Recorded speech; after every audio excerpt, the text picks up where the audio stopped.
ఈ రోజే సబ్స్క్రైబ్ చేయండి, మీ ఫేవరెట్ షోస్ చూడండి.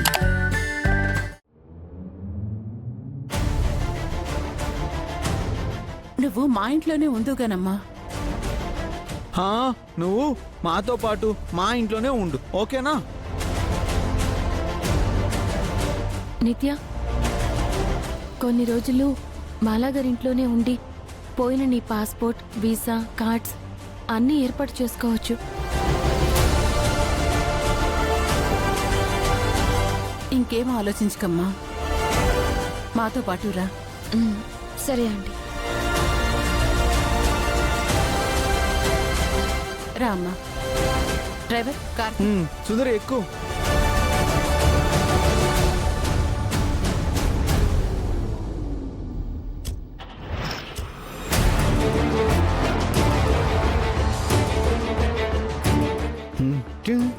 రండి రండి. రా అమ్మా. నాన్న జాగ్రత్త.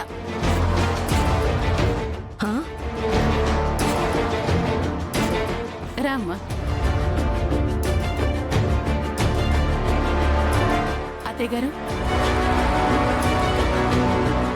ఈ అమ్మాయి గుడి దగ్గర బాలను కాపాడింది ఈ అమ్మాయే కదా?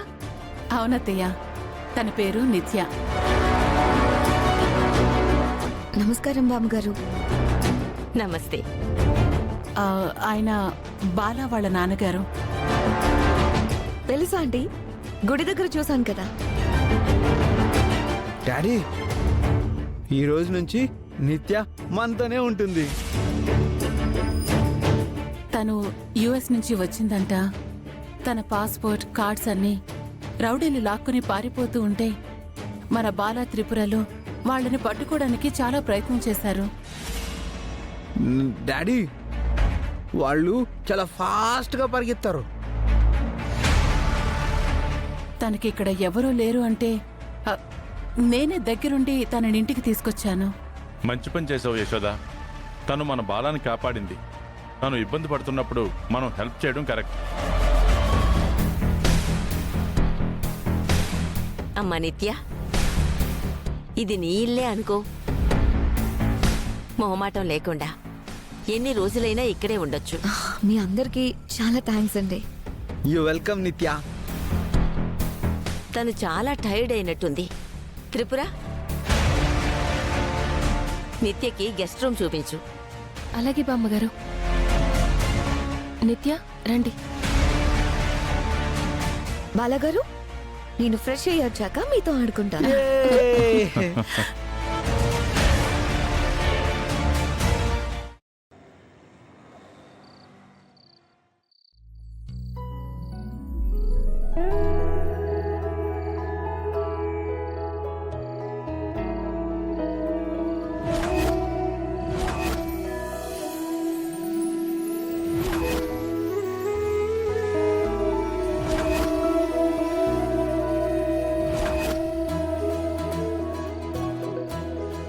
గాయత్రి, ఏవండి, వచ్చేసారా? త్వరగా వెళ్ళి కాలు చేతులు కడుక్కుని రండి. 5 నిమిషాల్లో వంట అయిపోతుంది. భోజనం వడ్డించేస్తాను.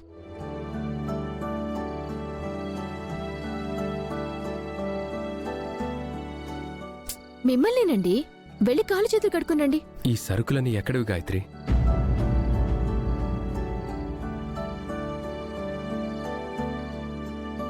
నిన్నే గాయత్రి. ఈ సరుకులని ఎక్కడివి? నేనే తీసుకొచ్చానండి. ఎలా తీసుకొచ్చావు? నీ దగ్గర కూడా డబ్బులు లేవు కదా?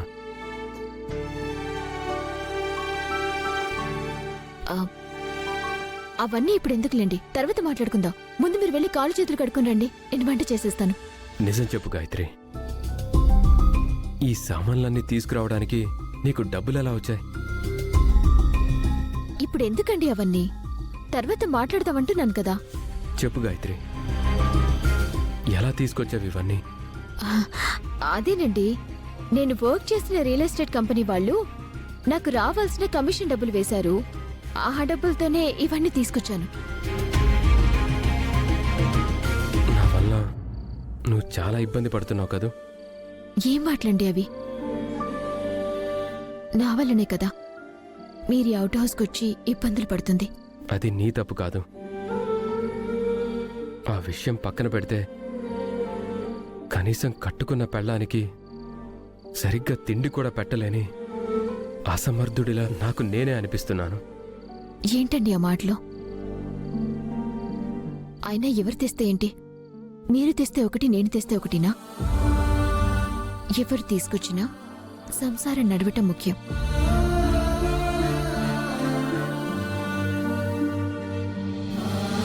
ఈ ప్రపంచం మొత్తం ఏకమైనా నేను తప్పు చేశాను అంటున్నా మీరు మాత్రమే నా వెనుక నిలబడి నన్ను నమ్మారు. మీ అక్క కూడా నేను నమ్మారు కదా.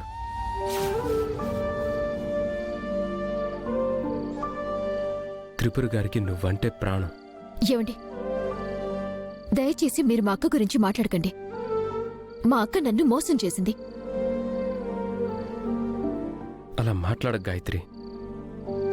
త్రిపుర గారు నీ విషయంలో ఎప్పుడూ తప్పు చేయరు. ఆవిడ నీకు అగ్రిమెంట్ విషయం చెప్పలేదంటే ఏదో బలమైన కారణమే ఉండుంటుంది. ఎంత బలమైన కారణమైనా మా అక్క నాతో షేర్ చేసుకోలేదు అంటే కారణమేంటండి? నన్ను దూరం పెట్టినట్టే కదా.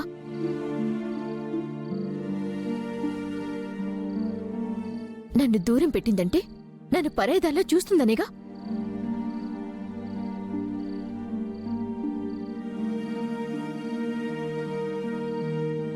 నాకు ఎవరూ లేకపోయినా నన్ను మీరు నమ్మారు.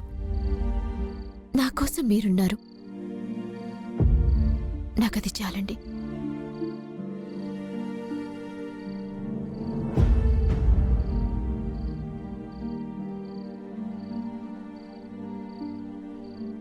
నన్నింతగా నమ్ముతున్నావు, కానీ మీ నాన్న చావు విషయంలో నిజం తెలిస్తే ఎంతలా ద్వేషిస్తావో ఏంటోనని చాలా భయంగా ఉంది గాయత్రి. అప్పటికి మీ నాన్నకి సంబంధించిన వివరాల కోసం ఎంక్వైరీ చేశాను, కానీ ఆ వివరాలేమీ తెలియలేదు. మరోవైపు ఇదే నిజం మా ఇంట్లో వాళ్ళకి తెలీదు. అన్నయ్య అంత తప్పు చేశాడని తెలిస్తే అందరూ జీవితాంతం బాధపడతారని చెప్పలేదు.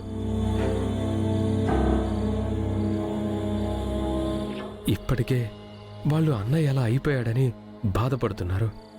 మళ్ళీ ఈ బాధ కూడా ఎందుకని ఆ నిజాన్ని నాలో నేనే దాచుకున్నాను. ఏంటండి చూస్తున్నారు? తినండి.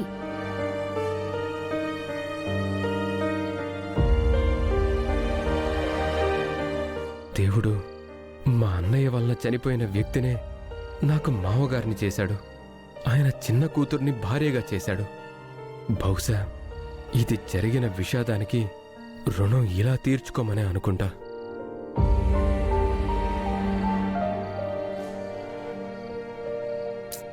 ఇంకా ఏం ఆలోచిస్తున్నారండి?